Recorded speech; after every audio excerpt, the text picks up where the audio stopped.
I never imagined the end would come with laughter. Dear viewers, welcome to our channel. Subscribe to receive more stories every day. When I told Eric I wanted a divorce, his first reaction was to chuckle. A low, amused sound that slid out of his mouth as if I just told him I planned to join the circus. "Lily," he said, pouring himself another glass of whiskey. "Be serious." But I was serious, dead serious. And for once in our 10-year marriage, I wasn't backing down. For years I had stood in the shadow of Eric Mitchell, the polished attorney with the perfect smile, the six-figure salary, the downtown condo, the country club membership. I was the decorative wife, the darling he introduced at charity galas, the woman who organized his birthday parties, picked out his ties, and smoothed the edges of his life. But behind the closed doors of our immaculate home, things were different. I was the woman whose writing hobby was cute, whose stories were a distraction, and whose dreams were best saved for later. After the kids, after the bills, after life settled down. Well, life never settled down.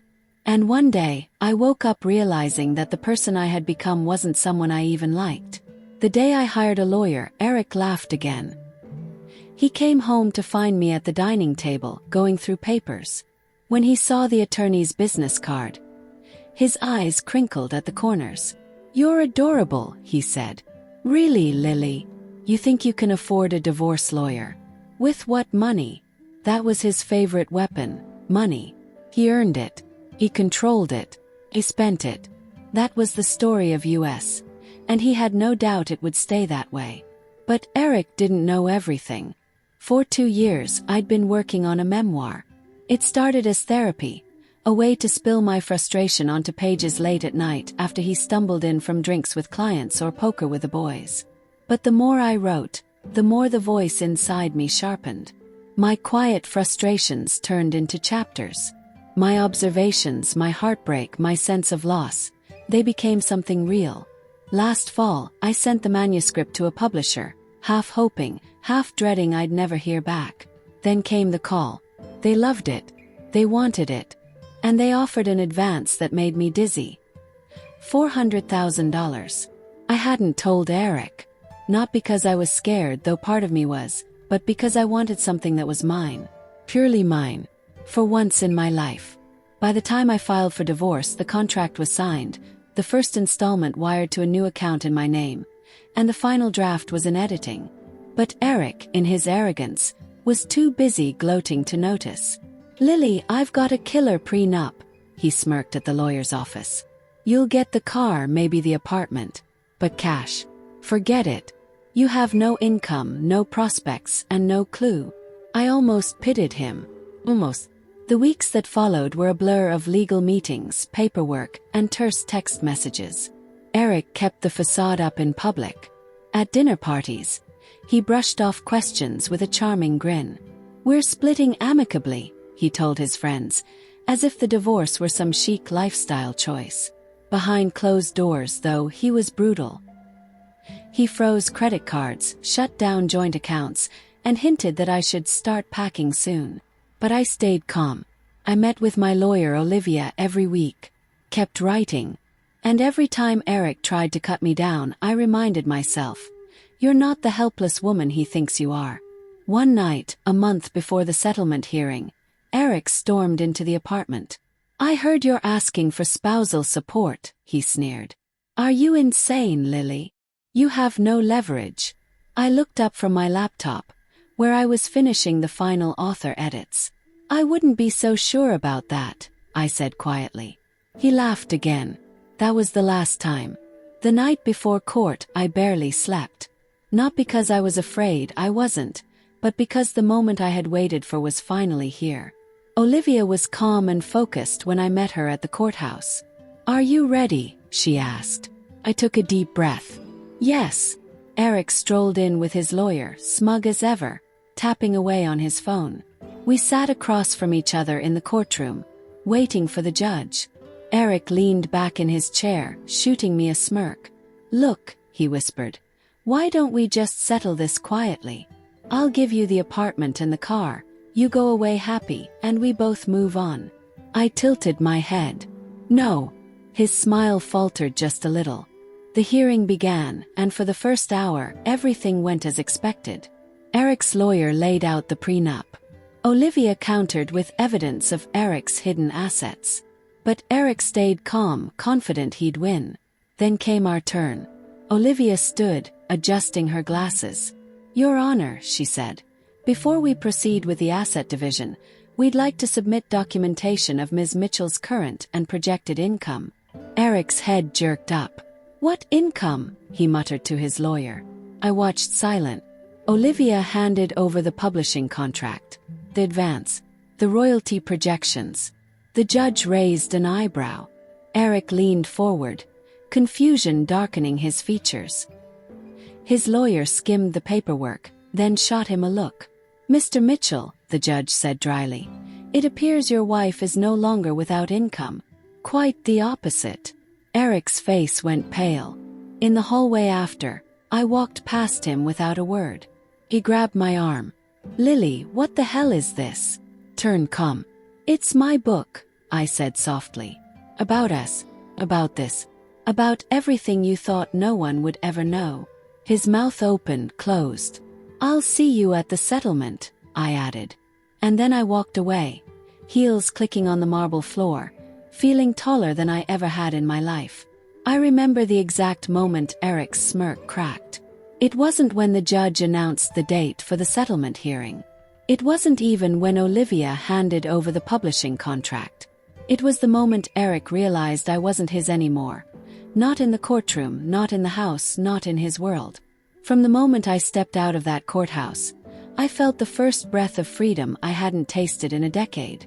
But I was under no illusion. The real fight was just beginning. For the next month, my life was a whirlwind. The publishers wanted me on podcasts, local TV, and radio shows. My editor called daily, thrilled about the media buzz already building. Apparently, The Housewife Who Walked Away was a hit before it even hit shelves. Eric, on the other hand, was unraveling. I heard from mutual friends that he was drinking more, snapping at colleagues, and had even been reprimanded at his law firm. Apparently, it's hard to focus on clients when your own face is about to be plastered across every bookstore window. I stayed quiet. I didn't gloat. But I didn't back down either. A week before the settlement hearing, Eric showed up at my apartment, the one I was still technically living in. He didn't even knock. "Lily," he said, barging in, "this has gone too far." I stayed seated at the kitchen counter, stirring my tea. "You need to cancel the book," he said, pacing. "Pull the plug, return the advance, whatever it takes." I raised an eyebrow. "Why?" "Because you're ruining me," he snapped. There it was. Not us. Not our marriage. Just him. I set my cup down. "You laughed when I asked for a divorce," I said calmly. "You froze our accounts. You tried to bully me into walking away with nothing. And now you want me to save you." He exhaled sharply, raking a hand through his hair. "Lily, this book will destroy my reputation." I stood slowly. "Then maybe you should have treated me better," I said quietly. "Good night, Eric." For the first time since I'd known him, Eric left without a comeback. The day of the settlement arrived like a storm cloud. I walked into the courtroom in a simple black dress, hair tied back, makeup light. I didn't need flash. I had something better. Eric was already there, jaw tight, his lawyer flipping through files. I noticed the slump in his shoulders, the shadow under his eyes. The mask was slipping. The hearing began. His lawyer argued the prenup, the assets, the car, the apartment. Olivia countered. Hidden income streams, offshore accounts, business deals Eric hadn't disclosed. But the moment the judge asked about my financial position, the room shifted. Olivia stood, voice clear. "Your Honor, Ms. Mitchell's upcoming memoir is projected to generate significant income over the next fiscal year. We request this be factored into the division of assets." Eric's lawyer objected. "Your Honor, the memoir is speculative income. It shouldn't count." But Olivia was ready. She presented the signed contracts, the paid advance, the press coverage. She even played a short clip from my recent radio interview. The judge leaned back, tapping his pen. "Well, Mr. Mitchell," he said at last, "it seems your wife won't be requiring spousal support after all. However, given the evidence of concealed assets on your part, I'm inclined to rule in her favor regarding the settlement." Eric's face turned a blotchy red. We stepped outside after the ruling. Olivia gave me a small, victorious smile. "Congratulations, Lily. You did it." I took a shaky breath. For the first time in months, I let myself smile. Eric came out minutes later, storming toward me. "This isn't over," he hissed. "You think you've won, but you don't know what you're doing. That book, it's going to blow up in your face." I looked him straight in the eye. "Maybe," I said softly. "But at least it'll be my face, Eric. Not yours." That night, I sat on the balcony of my new apartment. Smaller, quieter, and 1,000 times happier. I thought about everything I'd lost. A marriage, a home, a version of myself I once believed was all I was. And then I thought about everything I'd gained. My voice, my freedom, and a future that finally belonged to me. The city lights stretched out below, and for the first time I didn't feel invisible. Felt alive. But the twist that came a month later. I was sitting in a cafe, laptop open, working on an interview request when Olivia called. "You need to sit down," she said. My stomach tightened. "What's wrong?" "It's Eric," she said carefully. "He just got fired from his firm." Blink. "What?" Apparently, the partners weren't thrilled about the media coverage. "The book's making waves, Lily. Big waves." I pressed a hand to my mouth. Olivia hesitated. "There's more," she added. "He's suing the publisher. For defamation." My heart stopped. But then, to my surprise, I laughed. A real, deep laugh that felt like sunlight pouring through my chest. "Let him sue," I said. "The truth is a defense, right?" Olivia's smile was audible through the phone. "Exactly." By the time the book launched, I was everywhere. Morning shows, podcasts, magazines. Eric. He was a cautionary tale. And me. I was finally wonderfully free. The morning my book launched, I woke up to the sound of my phone buzzing non-stop. Texts, emails, missed calls. Friends, old college roommates.